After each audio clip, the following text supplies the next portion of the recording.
sen kasalmassan deb. Mayli borgin, lekin bizada pul yo'q dedi. Sholani paymatlaymiz pulga.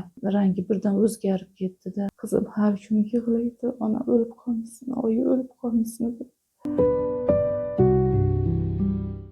2022-yil aprel oyidan boshlab sababsiz issig'im chiqa boshladi-da. Shamollamaganman, gripp bo'lmaganman, lekin kechasi temperaturam chiqib ketadi 39-40 ga. Keyin men o'zimizni poliklinikaga bordim. Zo'rg'a ruxsat berishdi uyimdagilar. Yolg'on gapiryapsan, sen kasalmassan deb. Issig'im chiqyapti desam, nimaga issig'ing chiqadi deydi-da qaynonam. Axir gripp emassan, shamollamagansan, tupa-tuzuksan-ku deb. Lekin kechasi shu issig'im chiqib, temperaturam chiqib, terlab chiqaman, suv bo'lib. Keyin poliklinikaga boraman dedim. Mayli borgin, lekin bizada pul yo'q dedi. Yana otamga telefon qildim, yana olib bordim. Poliklinikamiz, ko'cha doktorimiz yaxshi ayol ekan. Darrov tekshirib, mana analizlarni olib, o'sha poliklinikada tekin dori-darmonlar bor ekan, og'riq qoldiradigan, issig'ini tushiradigan, antibiotiklar hammasini tekin berib yuborishdi. O'shalarni oldim. 3 kuncha, 4 kuncha yaxshi bo'lib yurdim. Ham ishonishmadi, lekin meni yuborishmadi poliklinikaga, ishga chiqasan deb. Yana shu temperatura bilan ishga chiqdim. Ishlay olmay qaytib keldim. Shu iyun oylari edi-da, bizning Xorazmda bilasiz, shola yetishtiriladi.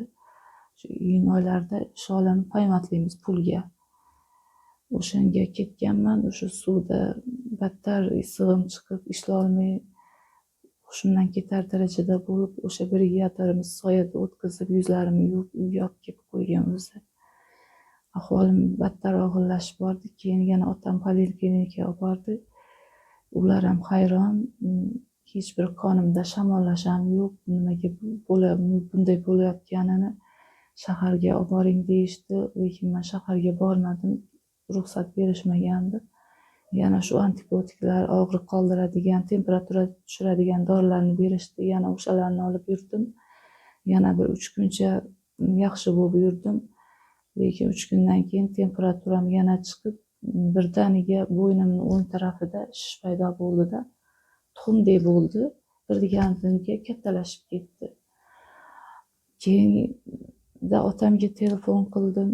Shish kattalashib ketgandan keyin qaynonamga ko'rsatdim. Mayli boravergin, ko'rib kelgin. Poliklinikaga chiqib dedi. Bordim o'sha yerga, poliklinikada shifokorni negadir shishni ko'rgandan keyin rangi birdan o'zgarib ketdi-da.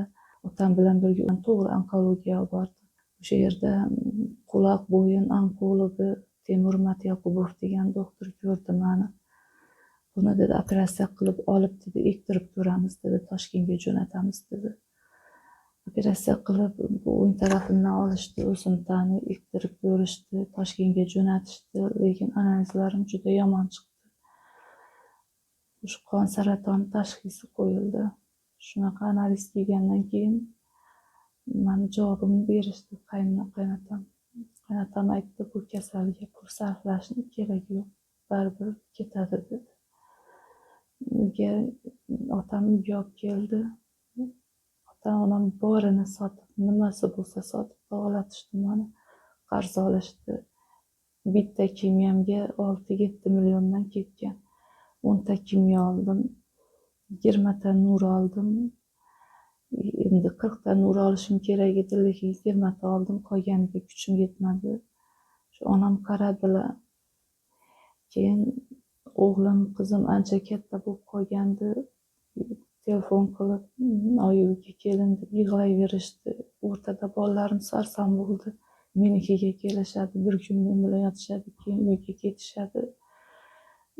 Bollarni qaynotangiz bermadi? Bermadi. O'zingizni chiqarib yubordi? O'zim chiqarib yubordi. O'rtada sarson bo'lishdi-da, bolalarim yig'lab telefon qilishadi, oyi uyga keling, birga uxlaymiz deb. Kechasi bilan yig'lab chiqardim. Uxlamasdan. Keyin mahalla raisimizga telefon qildim.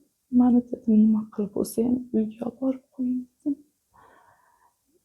O'ldirishsa ham bolalarimni oldida o'tiraman dedim.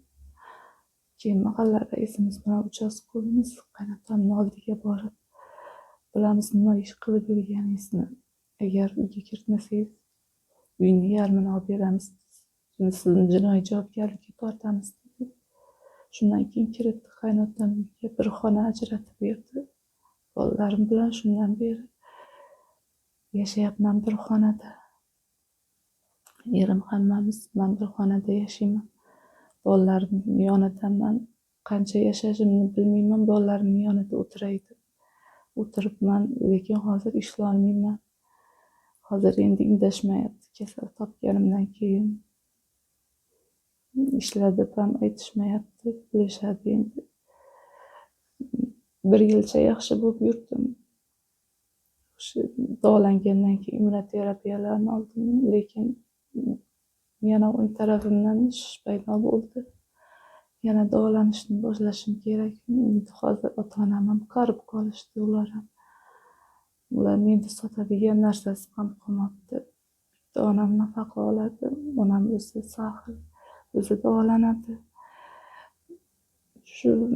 Shuning uchun ayollar.uz kanaliga murojaat qildim. Taslim bo'lish niyatim yo'qda. 3ta bolam. Qizim har kun yig'laydi, ona o'lib qolmasin, oyi o'lib qolmasin deb. Chunki aqlli qizda internetlarga kirib, shu analizlarimni ko'rib, saraton kasalligi haqida ma'lumot olibdi. Bir kun yig'ladi, oyi bu bedavo kasal ekan deb. Yo'q dedim, bedavo emas dedim, tuzalib ketaman dedim. Shunda aytdi, yo'q oyi, bundan tuzalganlar yo'q ekan, o'lib qolmaysizmi, faqat o'lib qolmang iltimos deb har kun yig'laydi. Qiz bola baribir onaga mehribon bo'lgan. O'zi yolg'iz qizim, bitta qizim. Hech qachon qizimga o'zimni taqdirimni ravo ko'rmayman. Har kuni duo qilaman shu qizim uchun. Ey Allohim, mana shu qizim mendan ko'ra omadli, mendan ko'ra baxtli bo'lsin deyman. Har kuni shu bolalarimga meni taqdirimni bermagin, ey Allohim deyman. Ko'p duo o'qiyman uyda. Ya Allohim sabr ber, ya Allohim sabr ber. Shu bilan o'zimga o'zim gapiradiganim bo'lib qoldimda. Men ota-onalarga iltimos qilardim, shu qizlarga hech bo'lmasa bitta xona ajratib beringlar. Xo'rlatib qo'ymanglar deb men ota-onamga shu boshida ajrashaman deganimga ruxsat berishmagan. Ota-onam hozir pushaymon bo'lishadi. Shu bitta bola borligida ajratib olsak, balkim ishga joylashib bu kasalga uchramasmidim. Onam yig'laydi har kuni, kechir meni deydi. Bilmagandim deydi. Endi bizning qishloqda ajrashganlar kamda. Juda ham qaytib kelgan qizni negativ, juda ham yomonlashadi. Shu onam gap so'zdan qo'rqib, chidaysan, sabrli bo'lasan, bu hayotda hamma qiyinchilik ko'rgan. Qiynalmagan odamni o'zi yo'q. Mana dadang ham 15-16 yil tashlab ketdi. Yolg'iz katta qildim ko'zinglarni deb onam ajrashishimga ruxsat bermagan. Mana xorazmlik Gulxonim haqidagi suhbatimizning ikkinchi qismini ham tomosha qildingiz. Uning kasalligi bilan bog'liq tafsilotlarni ham o'rgandingiz.